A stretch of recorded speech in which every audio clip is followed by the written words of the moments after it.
Olá, tudo bem? Eu sou o professor Otávio Blasi e este é o videocurso de aparelho reprodutor feminino, baseado no capítulo do mesmo nome do livro Junqueira e Carneiro.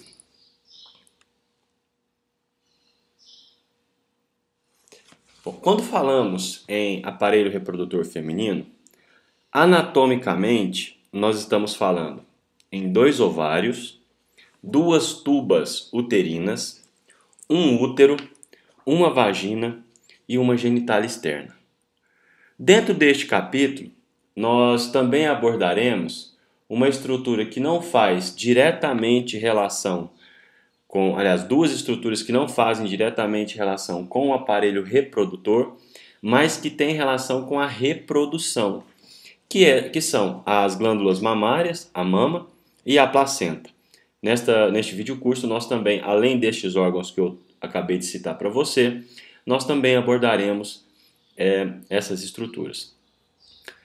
Nós vamos ver, e ao longo deste vídeo curso, eu vou traçar alguns paralelos com o aparelho reprodutor masculino.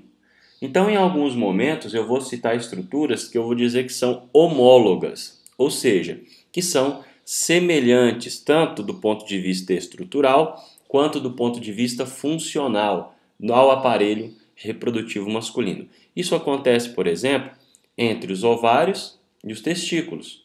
Os ovários são as gônadas femininas, né, que são responsáveis pela produção dos hormônios e da formação e produção dos gametas femininos, e os testículos têm a mesma finalidade, só que no homem. Né? Acontece, por exemplo, na genitália externa, nós vamos falar a respeito do clitóris ou do clítoris, né? Que é um órgão, tanto estrutura quanto funcionalmente, parcialmente semelhante ao pênis no homem. Okay? Então nós vamos traçar algumas vezes esses comparativos e vamos fazer isso com bastante tranquilidade, com bastante calma, para que a gente possa entender muito bem o funcionamento aqui do aparelho reprodutor feminino. Então aqui nós estamos vendo uma visão geral desse sistema. Né? Então aqui nós temos o introito vaginal, aqui a vagina, aqui a cervix uterina, né, o colo do útero, aqui as três paredes do útero, depois nós temos as tubas uterinas, uma direita e uma tuba uterina esquerda, aqui estamos vendo o ligamento próprio do ovário, aqui a gente está vendo o ovário, aqui a tuba uterina com a sua porção dilatada, que é a ampola, que finaliza nas fímbrias da tuba uterina. Certinho? Aqui nós estamos vendo entre o ovário e o útero, conforme eu já disse para vocês, a gente tem um ligamento, né? Ligamento do ovário, o ligamento próprio do ovário. Aqui é o ligamento largo do útero. Então nós estamos vendo aqui tendo uma visão geral acerca da anatomia, né? Da morfologia do aparelho reprodutor feminino. Nós não vamos nos ater muito aos detalhes anatômicos, porque esta não é uma aula de anatomia, e sim de histologia. Então nós vamos nos focar muito mais nas questões estruturais do ponto de vista microscópicas do que macroscópicas do aparelho reprodutor feminino. Então, basicamente, o aparelho reprodutor feminino tem como função produzir gametas e hormônios. Obviamente, tanto os gametas quanto os hormônios que estão diretamente relacionados com o aparelho reprodutor feminino. Então, olha só, nós vamos ver que o aparelho reprodutor feminino vai produzir os ovócitos, que são os gametas femininos, e além de produzir esses ovócitos, cabe ao aparelho reprodutor feminino a manutenção desses ovócitos após a sua fertilização. Então, cabe ao aparelho reprodutor feminino manter esse ovócito fertilizado, já no caso, né, durante todo o seu período de gestação. Além de produzir o gameta feminino, que são os ovócitos, o aparelho reprodutor feminino também produz hormônios sexuais que controlam o aparelho reprodutor, mas que também acabam influenciando grande parte dos órgãos do corpo dessa mulher, né? Nós sabemos, por exemplo, que esses hormônios femininos eles conferem à mulher um mecanismo de proteção enquanto na sua fase fértil, né? Enquanto na sua idade fértil, um mecanismo de proteção, por exemplo, para as doenças cardiovasculares. Dificilmente a gente encontra uma mulher em idade reprodutiva com infarto, por exemplo, né? Dificilmente a gente observa isso. Normalmente as mulheres que se infartam, elas sofrem deste problema após o período menstrual. Então o hormônio sexual conferindo uma proteção para essa mulher com relação a essa situação. Uma outra característica que a gente pode perceber, isso é a influência do hormônio sexual, por exemplo, na secreção do leite, na produção dos hormônios relativos à gestação, que vão acabar interferindo em todo o órgão da mulher, na absorção, por exemplo, de cálcio. Então, os hormônios eles não atuam exclusivamente no aparelho reprodutor feminino, apesar de ter o seu maior foco, o seu maior local de ação lá. A partir da menarca, e a menarca todos nós sabemos que é a primeira menstruação da mulher, o sistema reprodutor sofrerá modificações cíclicas, né? Essas modificações elas acontecerão todos os meses, à exceção do período em que essa mulher estiver gestando, né? Mas são alterações cíclicas em sua estrutura e atividade funcional controlada por mecanismos neurohumorais, né? Por mecanismos de resposta do sistema nervoso e de respostas hormonais, ok? Então, a capacidade reprodutora da mulher vai começar com o evento da menarca, que é a primeira menstruação dessa mulher. Durante toda a sua fase reprodutiva, durante toda a sua fase em que ela vai conseguir reproduzir, o organismo dela vai sofrendo modificações, alterações cíclicas, certo?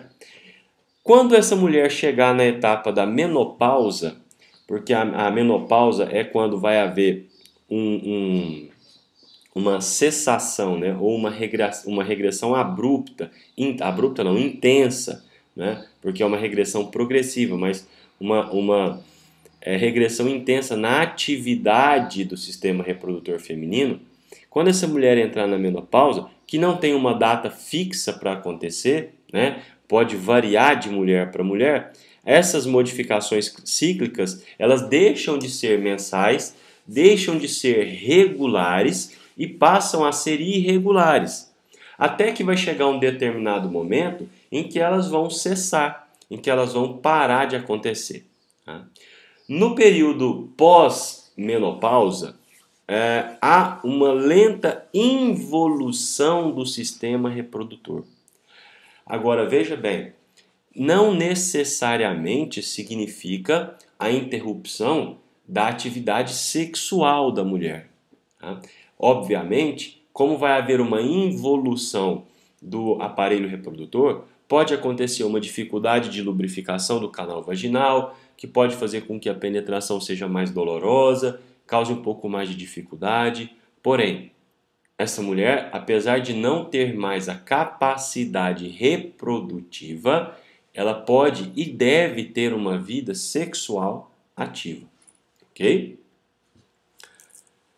Bom, fizemos então uma pequena introdução a respeito do aparelho reprodutor feminino e a partir de agora nós vamos estudar cada uma das estruturas, cada um dos componentes, dos compostos do aparelho reprodutor feminino. Vamos começar a falar a respeito dos ovários, ok? Como eu já adiantei na nossa introdução, os ovários eles são órgãos que são homólogos aos testículos no homem. Tá? Então são semelhantes quanto à sua função ao testículo do homem. É um órgão par, ou seja, a mulher tem dois ovários, um ovário do lado esquerdo e um ovário do lado direito. que tem formato de amêndoa, medindo aproximadamente 3 centímetros de comprimento, 1,5 cm de largura e 1 centímetro de espessura. Sua superfície é coberta por um epitélio pavimentoso cúbico simples, que é o chamado epitélio germinativo. Né? Então, por que epitélio germinativo? Porque é nesse epitélio em que o gameta feminino vai ser formado. Okay? Por isso o nome epitélio germinativo. Abaixo do epitélio germinativo, como sempre, toda vez nós temos um epitélio, na base desse epitélio nós temos uma lâmina basal e abaixo da lâmina basal nós temos um tecido conjuntivo. Né? Então, olha só, abaixo do epitélio germinativo há uma camada de tecido conjuntivo denso, denominada túnica albugínea. A túnica albugínea, quando a gente pega o ovário, né, o ovário em vivo, né, o ovário em vivo, obviamente, mas o ovário do humano, né, a gente vai observar que esse ovário ele tem uma coloração esbranquiçada. Tá? Essa tonalidade esbranquiçada é justamente pela presença dessa camada de tecido conjuntivo denso, que é denominada túnica albugínea. Nós já ouvimos falar na túnica albugínea na nossa videoaula de aparelho reprodutor masculino, ok? Que também recobriu o testículo internamente, né? Intimamente. Internamente no sentido de que está externo ao testículo, mas é a camada mais aderida a ele. Tá? Porque depois a gente sabe que tem a túnica vaginal lá no testículo, que vai recobrir a própria túnica albugínea. Abaixo da túnica albugínea, há uma região do ovário denominada cortical, onde predominam os folículos ovarianos que contêm os ovócitos. Então veja bem, lá no ensino médio, lá na sua escola, antes de você adentrar na faculdade, você aprendia que o gameta feminino ele era chamado óvulo, não era isso? Óvulo. O óvulo é um termo genérico, biologicamente aceito, mas que não denota a nómina anatômica, que não denota o nome adequado a ser utilizado. O nome adequado a ser utilizado para essa estrutura é ovócito, e nós vamos ver que esse ovócito ele vai passar por diferentes estágios de amadurecimento, até chegar num ovócito secundário, que só vai completar a sua divisão meiótica no momento da fecundação. Tá? Então, diferente da célula reprodutora masculina, em que nós vimos que ela já sai do testículo praticamente pronto, que vai acontecer um processo de amadurecimento e adição de uma grande quantidade de substâncias que vão